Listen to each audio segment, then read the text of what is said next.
这位女士啊，我们这里是会员制的，你看一下四周，你不觉得你这一身打扮很破坏气氛吗？哎呀，我今天也没有穿的跟江总一样。那我就不好意思了。服务员，过来。先生，请问有什么需要帮忙的？你知道我们这里的规定，这里是会员制的。你看这两位穿着啊，我们这里是不接待的。先生，您知道的，有的时候呢……你怎么这么多废话？你叫什么名字？我要投诉你！你等着啊！你干什么啊？你们两个，等着失业吧！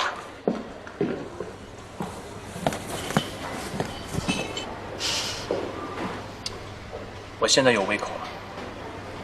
我也是。谢。哎，也不知道怎么了，今天江东突然让我买了10件白衬衣。那你问他呀。看他那样，我可不敢问。啊，对了，我告诉你一件事儿。徐然那天带我去了一家特高级的顶层餐厅吃饭，不许惊讶，不许问我花了多少钱，也不许让我请你吃。今天风口挺快的，好吧，我不问，你说吧。可是，在那天呢，我们碰到一个特讨厌的人，名字我就不说了。那边餐厅的人还没说什么呢，那个人就揪着我说我没穿正装，说那儿是会员制的，非得拉我出去，完全看不起人。不过结果他自己把汤汁弄洒了，淋了一身，自讨没趣。真的？我骗你干什么呀？好吧，那个人是挺讨厌的。哎，不过你可不可以告诉我，我要几个月工资才可以吃一顿呢？我还是不告诉你了，你自己去就知道了嘛。不过真的很好吃。哼，有什么了不起的？我还减肥呢。江总，衬衣都买回来了，先摆着吧。有什么消息没有？没有，他就说他和徐仁在一家餐厅吃饭，遇到一个挺讨厌的人，除了这个就没有其他的事情了。就这么点事儿，他怎么说？他没有说什么。他没有说什么，你告诉我干什么？下午的报表呢？做了没？我马上去做。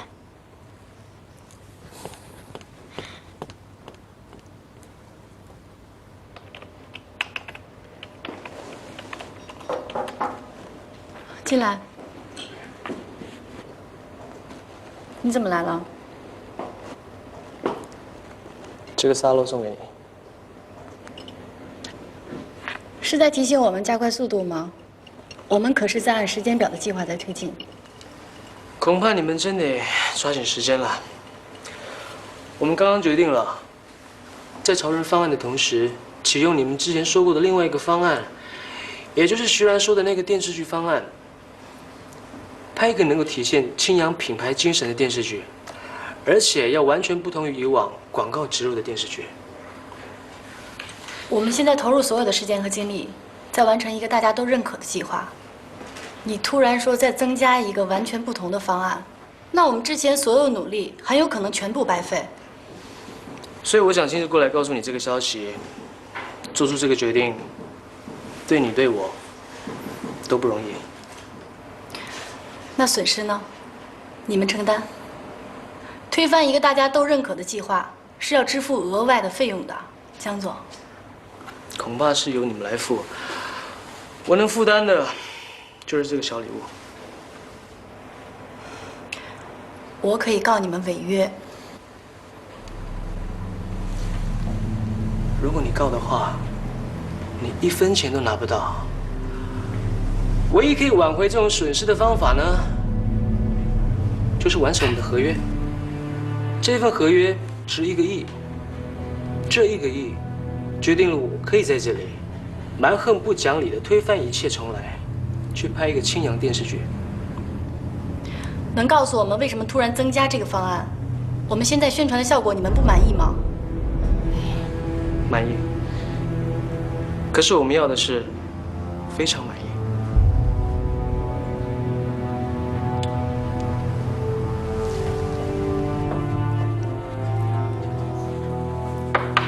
请进。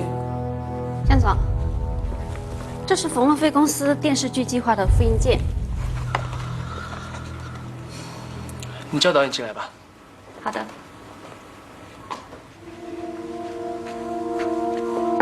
张总，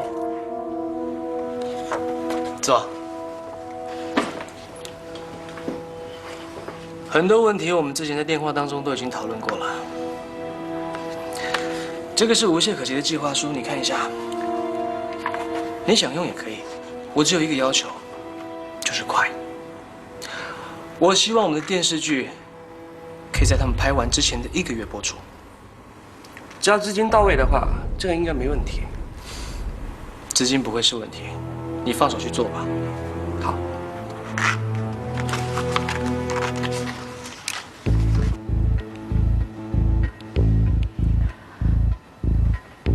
这次有点不太对劲啊。这次太不像江东的作风了。是啊，江东从来都不会这么轻易的通过一个提案，而且没有挑出任何毛病，直接同意启动。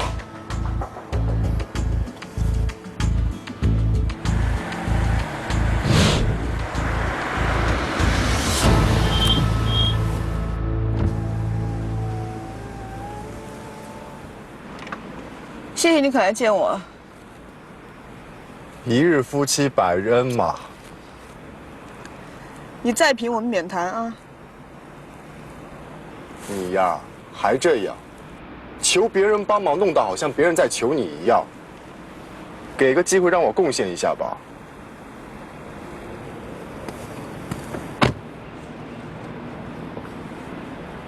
说吧，什么事？帮我介绍个编剧，要靠谱的。编剧？你们要认识编剧干嘛？你说呢？电影还是电视剧？电视剧。我看出来了，你就是想转个圈当我甲方，终于把手伸进影视圈了，是吧？让你找编剧就找编剧，哪来那么多话呢？行，什么类型的？什么意思啊？什么类型的戏？谍战、生活、苦情还是古装？好像都不是。那你得想清楚了。啊，还有，别管什么编剧都有些怪毛病，这是他们创造习惯。人家是玩空手道的，无中生有不容易，你得允许他们有些怪毛病。你说的我好像跟一群高危人群打交道似的。高危人群？以前和我在一起，怎么没这么听你说过？那是因为你不知道。真的吗？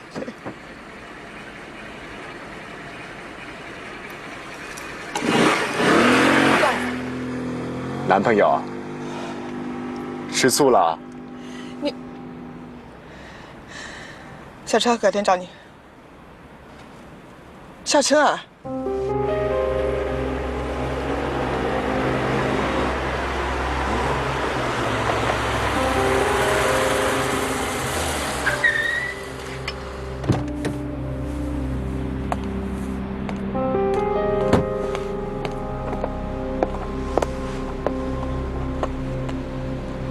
都看到什么了？跟受多大委屈似的。你为什么不接电话？我刚刚在开会。在车上开会啊？微笑，我平时对你使性子、耍脾气，但我从来都没有怀疑过你。我也请你不要怀疑我。我可以不跟你计较，但请你好自为之。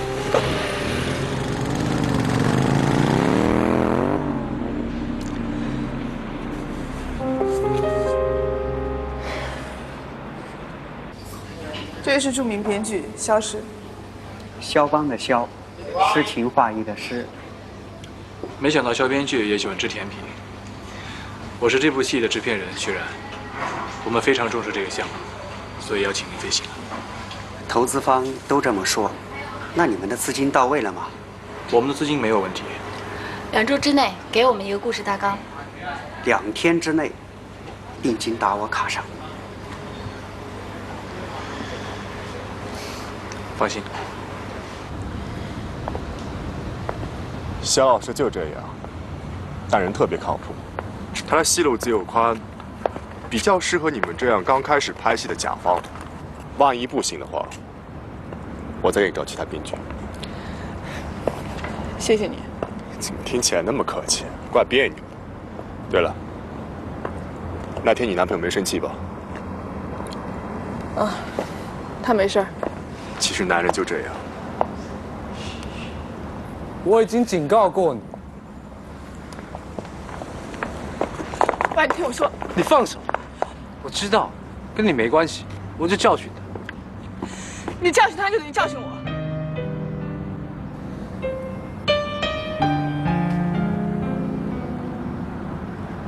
你再这样，我们就分手。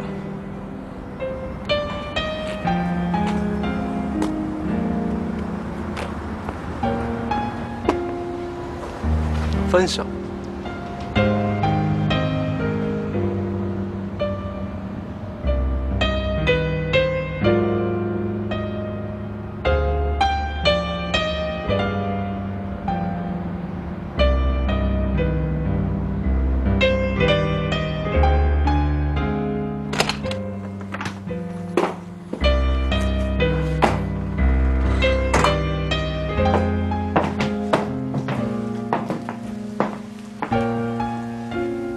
其实男人和女人不就是那回事吗？乖。叶柔，我可是为了你好，不就是个烂警察吗？除了身体好有什么用啊？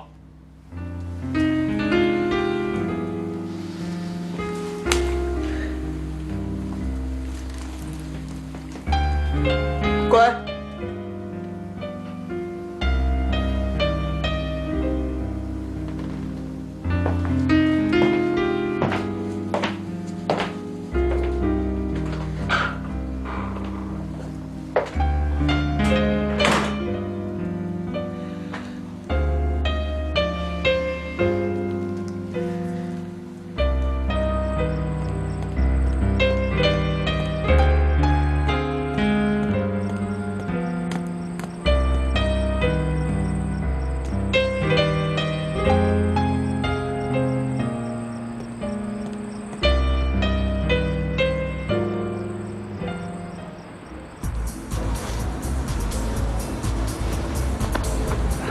你放手！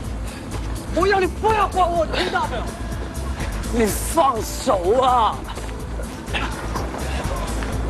你要我跟你说多少遍？叶柔和张德宇只是工作关系，不是你想象的那样。你何必呢？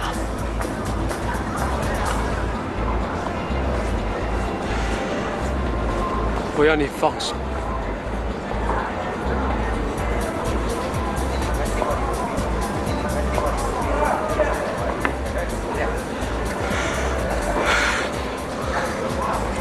想喝酒是吗？我陪你喝。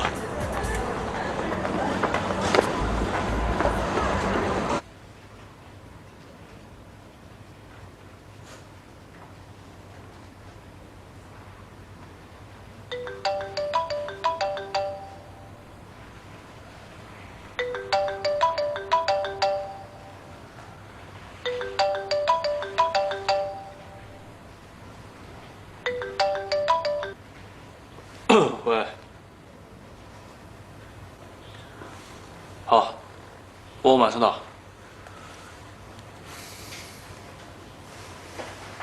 喂，喂，对不起，对不起。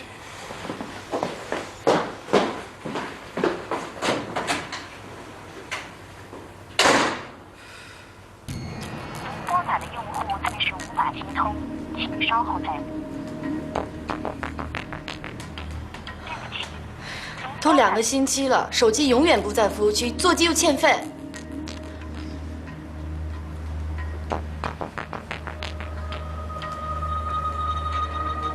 哥们儿，你帮我查一个人的住址，他叫肖诗。我没跟你开玩笑，肖邦的肖，诗情画意的诗，35岁左右。你现在就查，我电话不挂。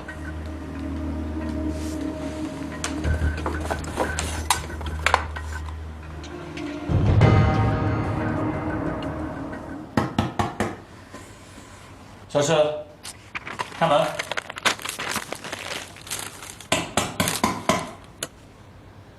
我知道你在里面。小诗，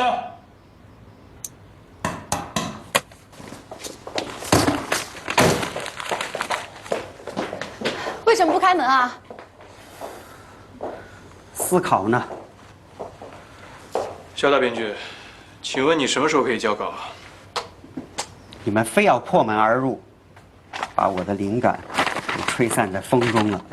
缪斯女神抛弃了我。你别跟我说这些没用的，没灵感是吧？我把我们4个人的故事告诉你，你就写我们4个，不就是青春偶像剧吗？有这么难写吗？你说的这么简单，自己为什么不写？笑话，我会写，我花钱请你干嘛？少跟我提钱！你们这些有钱人，以为花2个钱儿就能给自己树碑立传？你那些破事儿，能叫戏吗？你知道什么叫戏吗？一群文艺青年，看2本外国小说，就觉得自己懂创作，对我指手画脚，把创作冲动当成了创作才华。我告诉你们，我提供给你们的每一个字都是我的灵魂体验。你们是在花钱买别人的灵魂，懂吗？想要灵魂，就得学会等，否则你们只能买到垃圾，明白吗？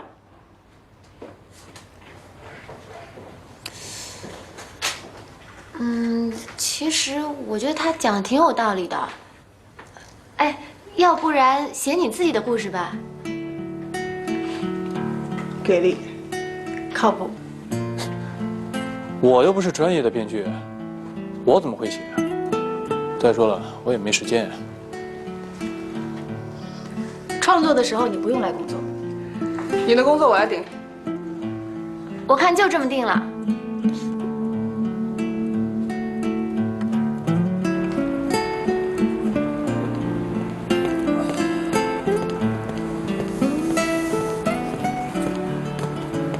到底什么事？你非得来这里找我？我想跟你借个地方。你怎么了？我们的编剧罢工了，我要替他找点灵感。非得来派出所找灵感？在哪儿写我都坐不住，到你这儿来，有一个人能看着我。那你需要手铐吗？那你让我怎么写？那靠脚呗。好，抽你！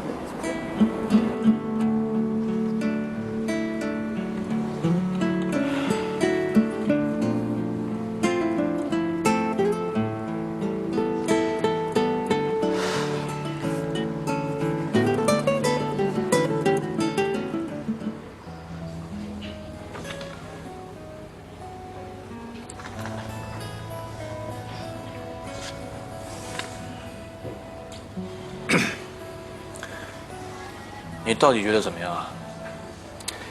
没有阅读快感，文笔是垃圾。但是故事我喜欢。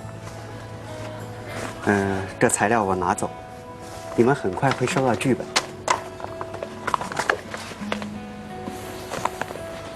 你别以为你弄出了这段垃圾，就说明你懂戏了。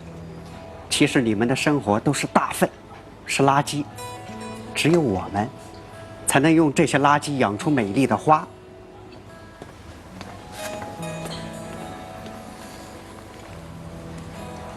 我是大粪。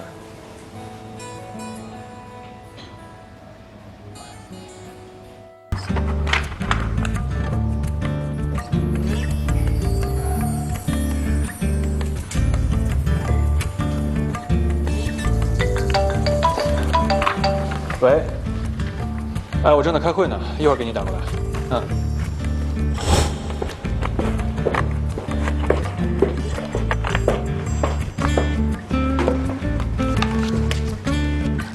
我觉得这个电视剧在海南拍有问题。什么问题？琪琪啊，我正忙呢，一会儿打给你。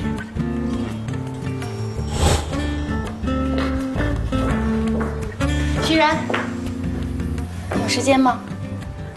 我约了人吃饭。可以先陪我去见一个服装师吗？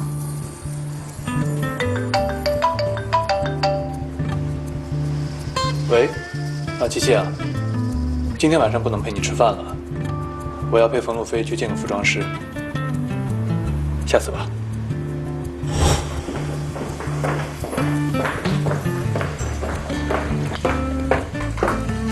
经纪公司拿了好多演员资料，一起看一下。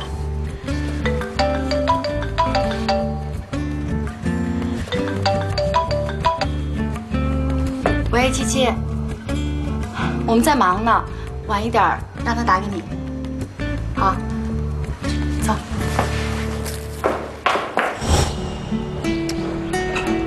唉，太过分了，电话也不接。那你刚刚在和谁说话？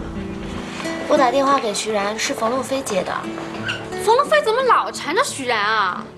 他们电视剧最近要开播了，所以有很多事情需要忙。哎，你可得小心他们俩死灰复燃啊！他根本就没有被点燃过。这两人天天在一起的，难保不日久生情。别胡说，我哪有胡说？我可是为你着想。人冯路飞跟他挺般配的，又是亲上加亲。哎，徐然是摩羯座，冯路飞是狮子座，这两个星座可是挺般配的。你怎么这么掰啊？又不是我说的，是网上说的。不信我给你看。哎，看。我不要看。狮子座和摩羯座都是很骚包的星座，只是狮子座是外放的骚，摩羯座是内放的骚。狮子座表面像一个花蝴蝶，应酬多，朋友也很多，但其实是很乖很深情的。摩羯座是看起来很乖，但是跟所有的朋友都很暧昧。哎呀，这些东西根本就不准。我很多朋友都说很准的，信不信由你哦。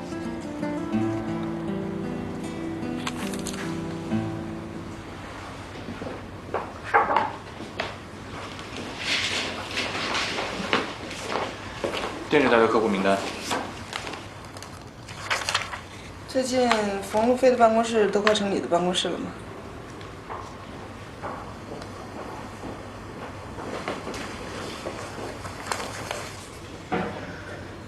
你有没有觉得冯路飞是故意的？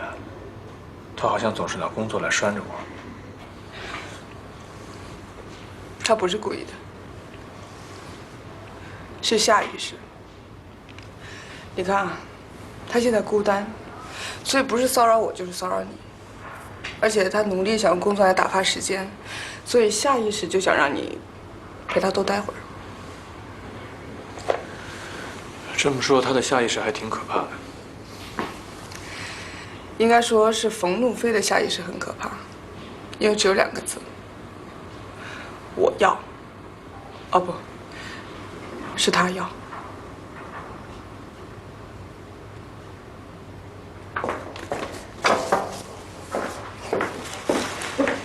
这些是编剧发过来的剧本，还有一些场景表。我看了一下，有些场景是可以共用的，我们商量一下。我要下班了。你说什么？过6点了，我该下班了。今天得加班。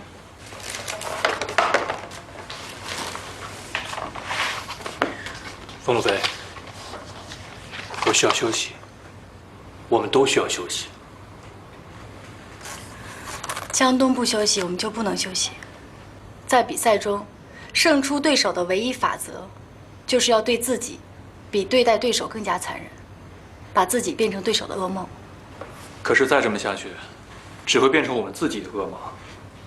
一个星期有168个小时，我有140个小时是待在这栋楼里的。除了工作，我还有自己的生活。现在我有女朋友了。这个星期他约了我5次，5次我都爽约了。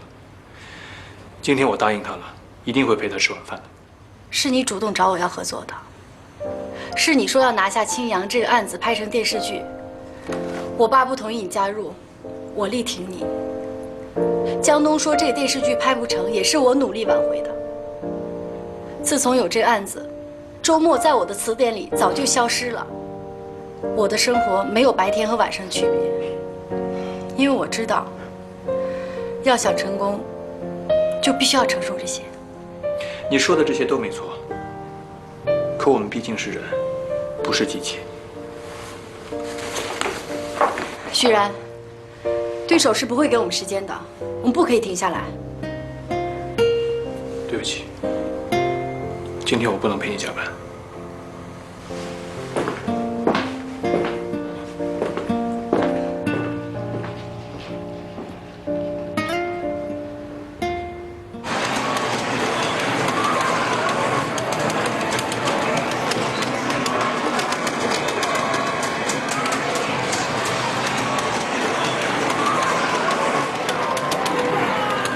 唐琪琪，我有话跟你说。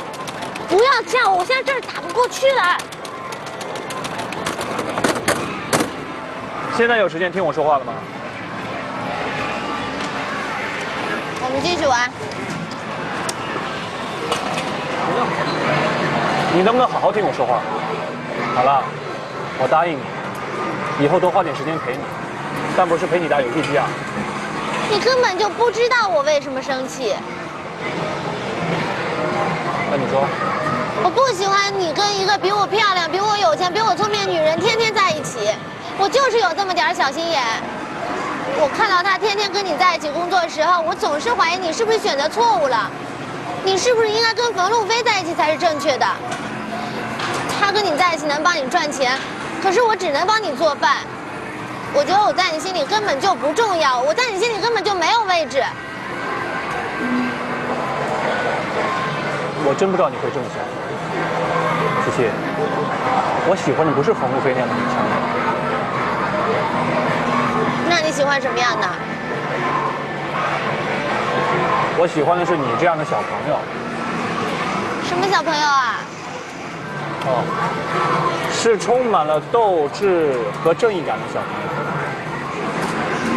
你看你，就算是来道歉都没有诚意，还充满着讽刺。刚才你说冯路飞在工作上能力比你强，我同意。但是你说她比你漂亮，我不觉得。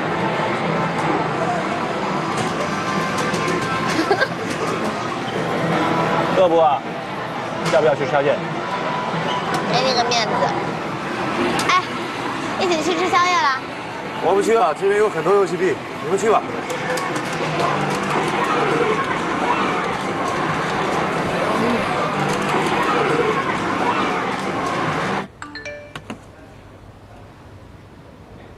无懈可击，今天顺利开拍，感谢你的支持。进来。江总，俄罗多兹剧组刚刚传来消息，说今天已经顺利开机了。很好，徐然他们也是今天开机。他们也是今天？没错，不过我会提前1个月比他们先完成。你的意思是？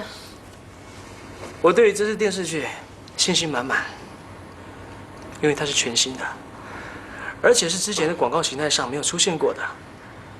这种东西，只有第一个才有价值，后来的都是跟风。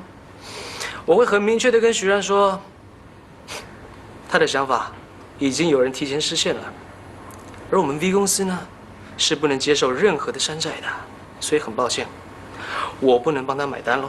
那要是 V 公司不买单的话，徐然就不光要失去青阳，还会损失一大笔钱。这样的话，冯路飞的公司就很有可能会倒闭哦。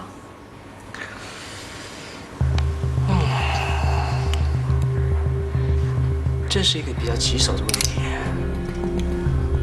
我原本只是想要用青阳的电视剧来彻底击垮徐然的，可是如果现在冯修文出手帮自己的女儿，恐怕徐然受到的伤害会不如预期。徐然是不会接受冯秀文的帮助的。即使冯路飞的公司不会倒闭，他也不会再回去上班了。你又听说了什么？汤七七最近和徐然闹得很不开心。是因为冯路飞？是的，冯小姐最近把徐然缠得很紧，不光上班的时候一直在一起，下班了也是电话一个接着一个。你说，像汤七七那样的小女孩，哪见过那么厉害的女人？又会工作，又会赚钱，还会控制男人。哎，你那个小狗仔朋友，哪天要是光荣阵亡了，记得通知我，我好给他颁个花圈，辛苦他了。你是不是对汤七七特别失望？你恨她不够厉害，不能够马上搞定徐然，好让你和冯路飞在一起。徐然身边的果然都是好东西啊，就连一个助理都可以这么聪明，难怪我会想要拥有他身边的东西。不过你要记得，再怎么样，你都还是个助理。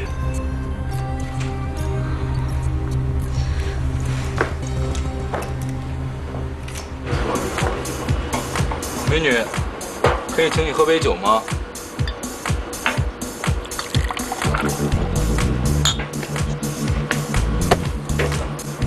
干什么呀？别让他喝了。关你什么事儿啊？叫你别让他喝了。他是谁啊？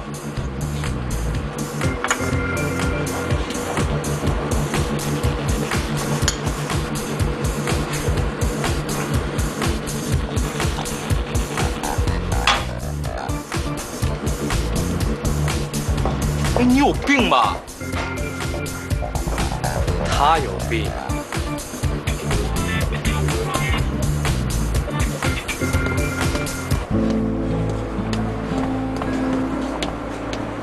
有话一次性说清楚，别每次都在我办正事的时候出现。刚才那个男的，一看就知道开了一台双门跑车，车里面载了7、8个女人。你应该感谢我每次从天而降，避免你彻底人生悲剧。你可以说我公关做得不好，但绝对不能说我勾搭不专业。那你试着勾搭我看看，我很专业的。你看你，龙套不像龙套，主角不像主角。小学浪子还穿秋裤，想学琴声连小学语文都没及格，想学人家扮富二代，不好意思 ，ATM 机连50块钱以下都取不出来。我告诉你，你再这样我就不带你玩了。没想玩。哈，太好了，我早就不想玩了。汤七七跟我说张大宇的事情，他说你找他是为了编剧。是啊，我堂堂公关系的小 S， 连找个编剧都要依靠前男友，我就这点本事了。你不要生气了好不好？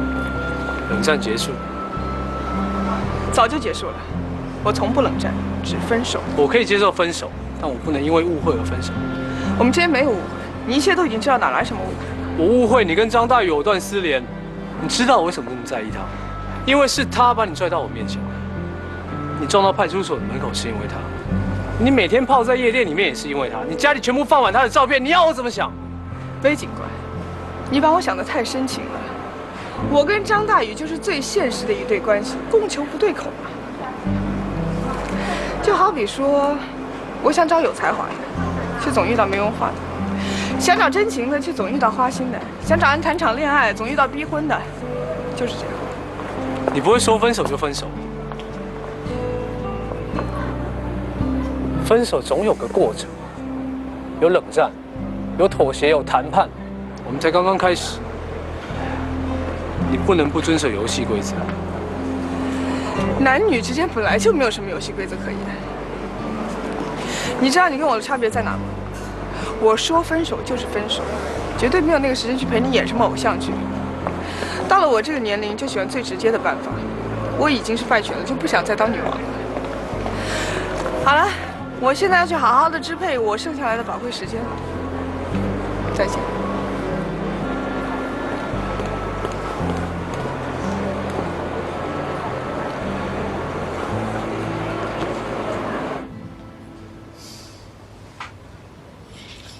你和徐然最近怎么样？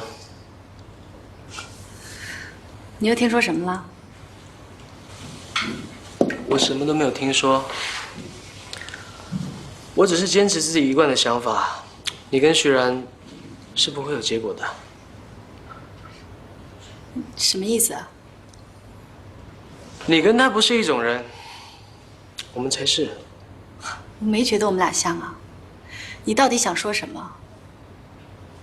我小时候住在一个很小的地方，当地有一个流氓，叫张德宝，长得其貌不扬，可是很多女人看到他都会脸红。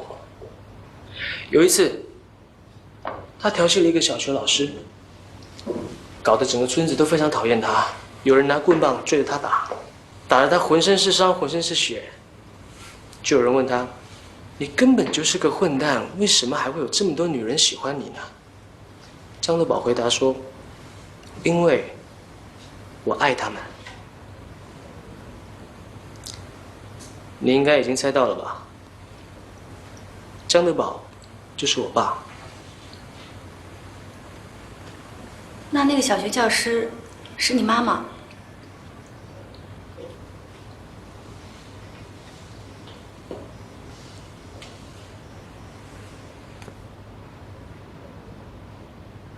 我也可以当你的张德宝。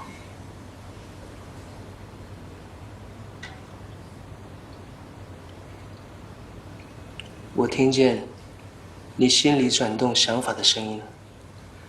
你想说，你不过是个流氓的儿子，我是冯修文的女儿，至少是被他养大的。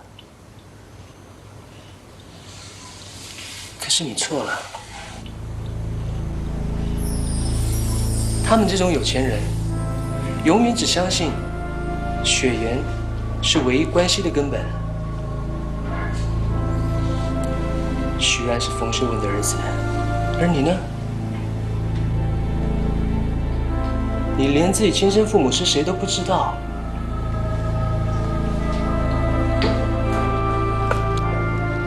这是你亲生父母的资料，我帮你查过了。你的原名叫做罗慧娟，多么平凡，多么亲切的名字。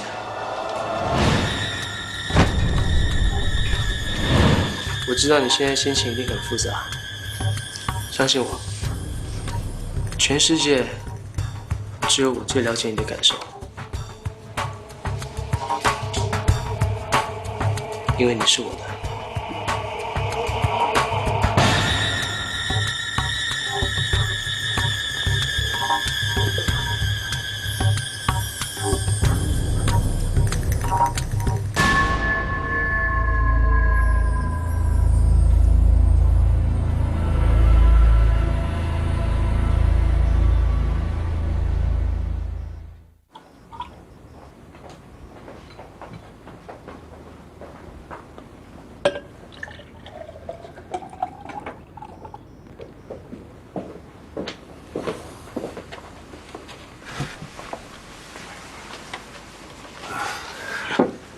把那瓶82年的拉菲给我拿过来。好的。这是名副其实的家宴呐，啊，陆飞带了她的男朋友，徐然带了他的女朋友。这位姑娘挺喜庆的，你叫什么名字？我叫汤七七，是7749的77。好听的名字啊，而且人如其名。哎，这个姑娘没有充分调整你们过于规整的生活吧？她不知道你喝酒的事情啊。哎，你在那嘀嘀咕咕什么呢？我们的桌上可没什么秘密啊。轩儿，我记得这还是你第一次到家里来吧？也不是第一次。上次冯路飞带我来过，你不在。是吗？那你搬回来住吧。我听说你还住在你下属的公寓里边，这个恐怕不太体面吧？没什么不体面的，住哪都一样。况且我一个人住惯了。哎，你就不要拒绝了，还是搬回来吧。有时候感受一下家庭的气氛，也是很不错的。路飞在外边不是也有公寓吗？但是他一个星期也总得回来住2天。冯总，你今天把我们4个都叫来，不会仅仅是拉拉家常吧？不好意思，我还忘了重要的事情。今天让你们来，我当然有一个很重要的事情要宣布，我要修改遗嘱。冯先生，这么私密的家事，我这个外人不方便在这里听吧？我先回避一下。不，既然路飞让你来，那一定有他的道理。我们家里也很少邀请外人来做客，既然受到邀请，那一定是有充足的理由。是这样的，之前遗嘱中财产的分配是路飞50%，徐冉50%，现在改为把路飞增加到70%，剩下的30%给徐冉。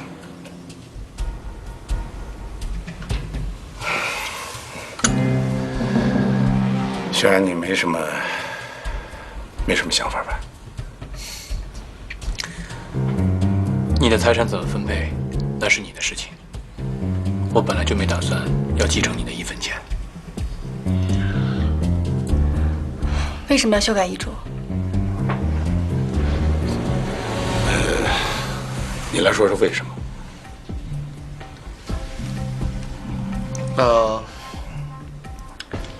我想是因为你觉得对自己的女儿有亏欠。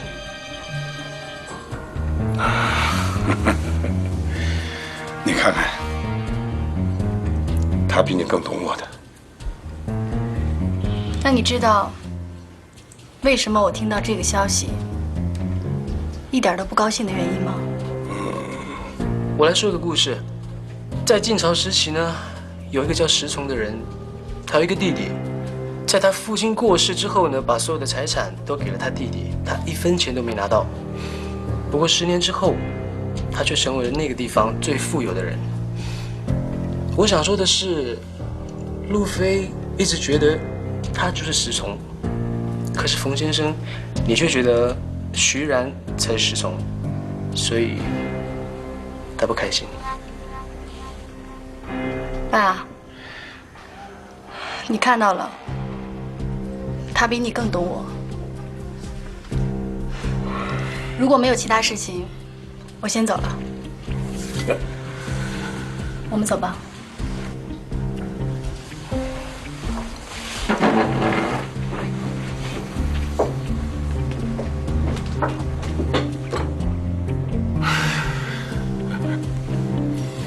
行，我把你当作石崇，你觉得高兴吗？你不觉得很可笑吗？你知道我不会继承你的家产，所以就用这样的方式来向我示好。可是你把冯路飞伤害了，情感不是用金钱来维系的。不过，我还是要谢谢你的好意。我们走吧。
触摸着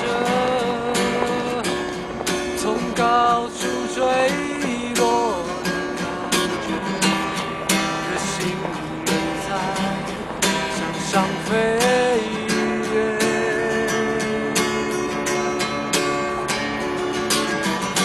笼罩我，保护我，在我攀越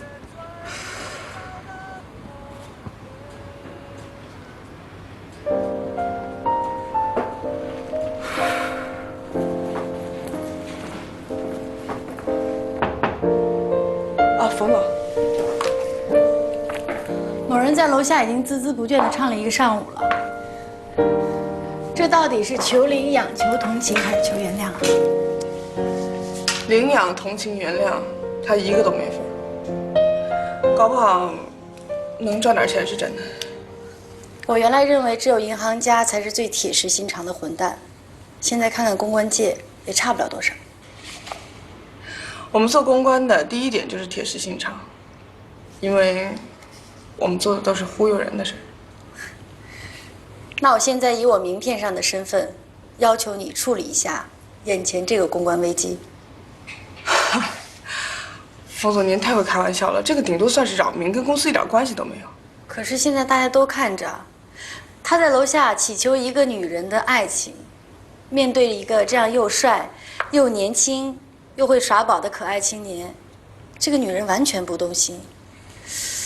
这只会让路人对我们公司的女员工产生2种猜测：第一，公司女员工只爱有钱人；第二，公司女员工私生活不检点，勾搭人家小伙子，又无缘无故的抛弃了别人。我从来都相信，作为女人，经济上不独立，就谈不上精神上的独立。我平时挣的也不少，所以我根本不稀罕有钱人。像这种隔窗谈情表达爱意，在我这根本就没用。对于我这个年龄，这种做法就是浮云。当然了，刚才您说对公司形象有影响，这点我认，所以现在就出去把他打发走。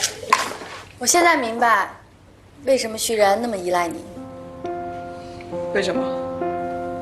因为你从里到外都是一个职业狂人。这也是一种悲哀吧。我得马上就把他打发走，不然我就当不了职业狂人。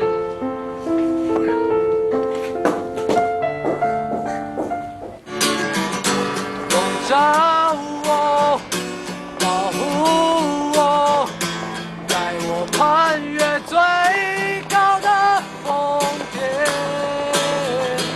也许天堂就在触摸的。好了，不要吵了，你走吧。你在这里会影响我工作的。我在你们公司门口唱歌，你们该干嘛就干嘛，应该不算妨碍吧？谢谢谢谢。好，那我就对不起了，我要叫保安。喂，哎，你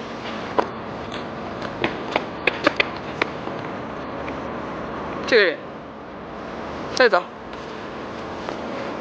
对不起，先生，请你离开这里。兄弟，我这么做，完全是想要挽回一个女人的真心跟原谅。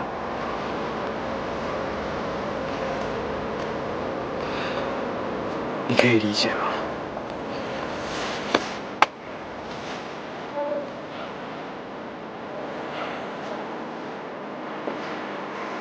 哎，喂。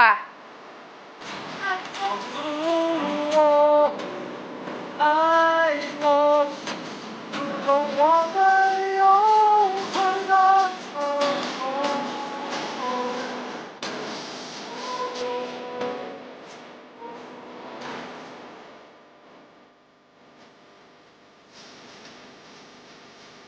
等一下，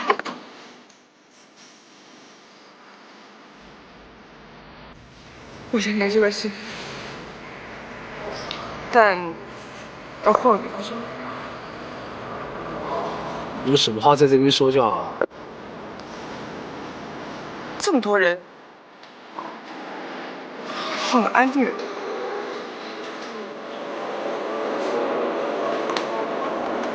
方。好啊。来，哎，我们到底去哪？好地方，睡着。谢谢，谢谢。加油，加油，加油，兄弟！加油！晚安。哦。对，我去哪？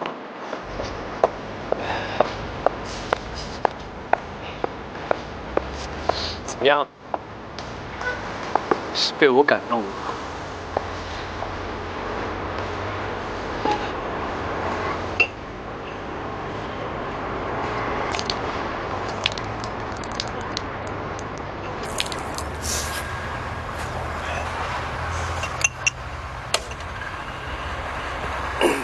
这就是我的态度。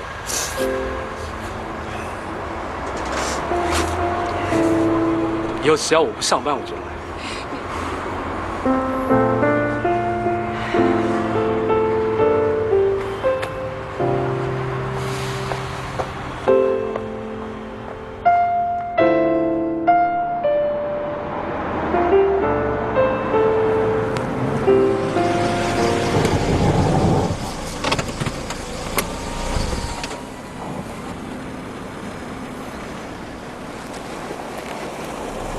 熊小姐，你还真是神出鬼没啊！我现在没心情跟你开玩笑，我有事情跟你说，上车。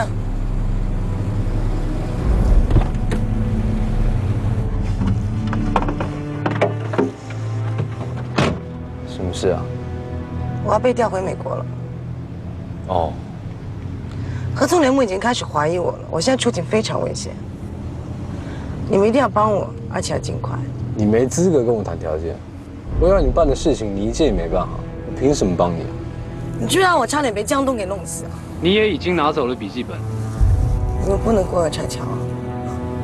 熊家姐，这种事情对你来说应该不陌生，你不知道做过多少次。算你狠。游戏规则嘛，我只是按你出牌而已。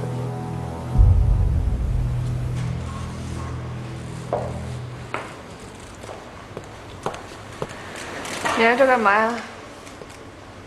来看你啊！听说你那帅哥每天来这里弹吉他给你听，你这是和我分了手之后一夜之间回到解放前啊！哎，你嘴巴怎么就这么恶毒呢？就算我智商再低，背了那么多剧本，总会一点点吧。说吧，找我有什么正事？亲爱的，你真的永远那么聪明，我真是舍不得你。从你刚刚离开我那一刻开始，就说明你并不和我一样聪明。看到你这么舍不得，我就放心了。你要是听到我能跟你说的这件事，你就不会那么放心。什么意思？我有朋友告诉我，有一个剧组跟你们拍同样的戏，也是洗发水广告植入，大概什么时候能拍完？最快要明年3月。那你就惨了。他们好像日夜赶工，2班人马轮流转。熊家姐出事了，据她的说法，好像是合纵联盟对她有所怀疑，要把她调回去。她还希望咱们帮她想办法。跟我当初预料的差不多。昨天马凯给我打电话，说我们公司的股票增发成功，要让合纵联盟上钩，靠的就是这个。所以现在绝对不能让熊家姐离开。那我先去稳住她，让她别自乱阵脚。哎，你跟叶柔怎么样了？别提啊。他只是外表冷酷，其实人不错。我知道，我都抱着吉他在你们公司门口唱歌了。说什么？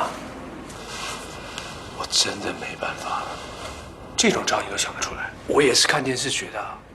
那有没有用啊？被浇了一头水，也好，是冷水。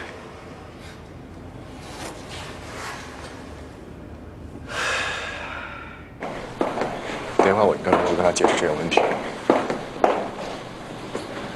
有，我们又见面了。我们要不就错中错，要不就负负得正。喂，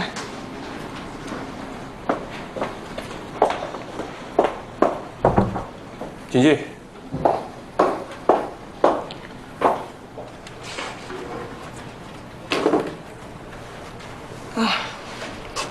你别想歪了，我今天把他带来是有一件非常重要的事情要跟你说，正事。一部和你们相同的电视剧正在拍摄。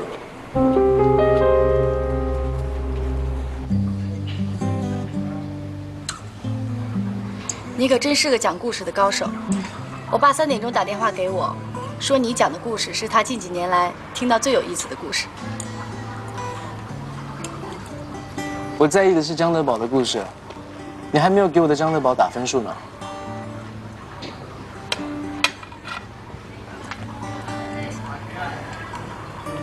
这个就是我的分数。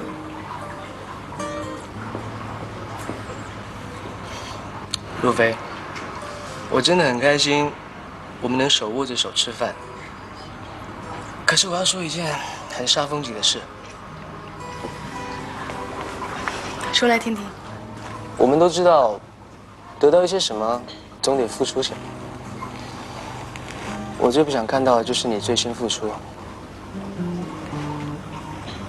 我之前是你的客户，你现在变成我的女朋友。当然，对我来说，这就像天上掉下来的礼物一样。可是，并不是每个人都会这么想。他们一定会觉得，因为我是你的女朋友，所以你才会把青阳交给我。我最怕他们这么想了。我最不想看见像这样的流言蜚语。不管是对你、对我，或者对公司，都不公平。所以我希望你跟青阳的关系能够离远一点。当然，这只是我的建议啦。不过，如果你有更好的解决方法，我们可以讨论。我觉得你说的没错，但是你知道，我的公司基本是靠青阳在维持。这个我知道，所以我是希望你跟青阳的关系能够保持一个距离，而不是划清界限。还有，我觉得青阳拍电视剧这个事情，你可以全部给徐然做啊。他对青阳很了解，我相信他一定会做得很好。这倒是个办法，对于徐然来说也是个好机会。好，我跟他谈谈。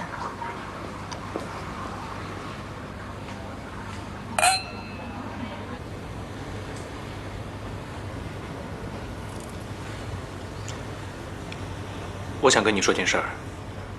我也有事情要跟你说。那你先说吧。我跟江东谈恋爱了，所以我希望青阳电视剧的制作由你全权负责。你谈恋爱我很高兴，可是对于江东这个人，我要保留自己的看法。你有时候对我真的很残忍。你不但对一个曾经爱过你的女人说你谈恋爱了，我很高兴，还婉转地批评了她的眼光。对不起，那我祝福你们。你刚刚说有什么事情要跟我说啊？没有。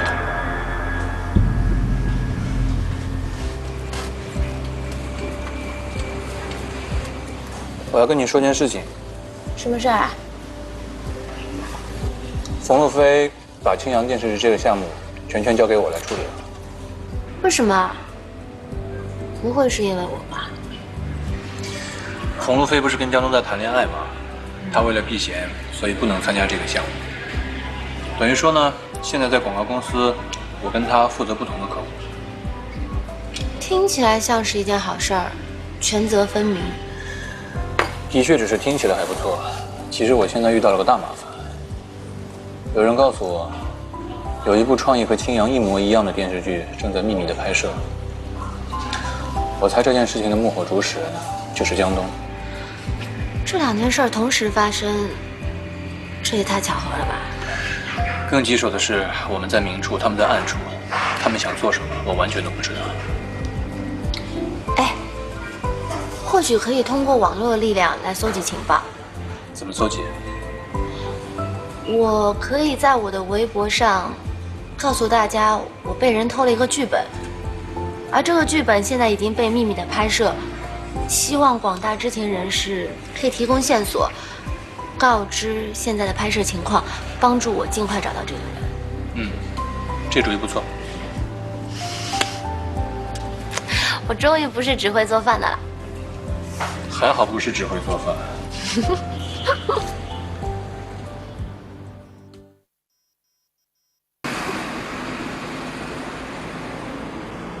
喂，我跟你约在万达广场的电影院门口。我告诉你，要是你今天不见我，我就搬着大音箱去你家楼下唱歌。啊，就这样了，不说了，拜拜。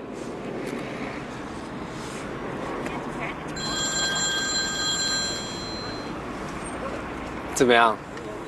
后悔啦？你小子说什么呢？教导员，我不知道是你，所以我莫名其妙。我现在在万达广场，这儿有紧急任务。啊！你赶紧过来协助维持现场秩序。万达广场。哦，我在附近，我马上过去。啊。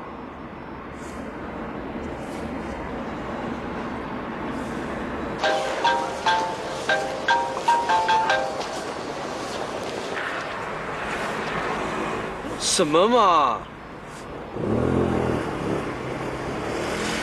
各位顾客，紧急通知！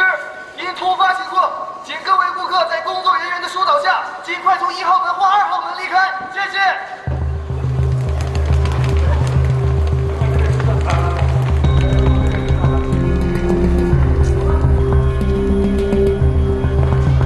这位小姐，来不及了，请从这边撤离好吗？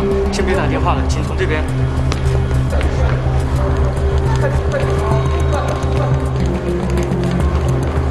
你们别过来啊！过来我就再开车呀！不许过来！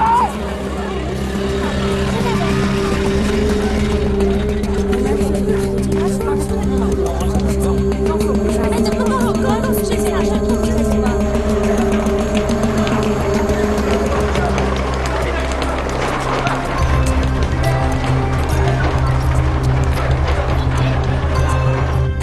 搞什么呀？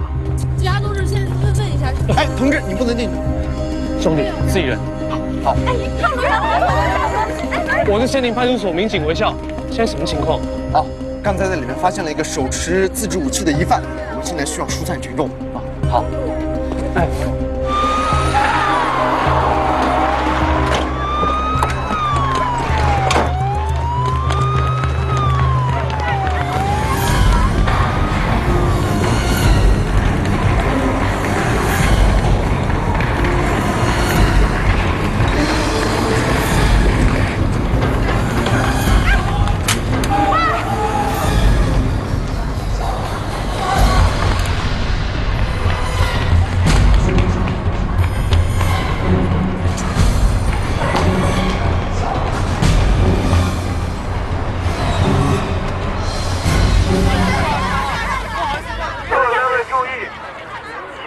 在商场内电影院劫持了一名女性人质，现在登上了顶楼。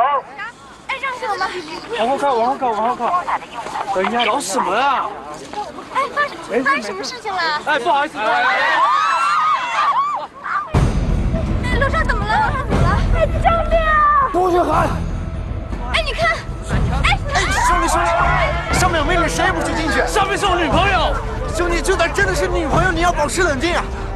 指挥车就在那里，你去跟领导反映一下吧。啊，好，谢谢。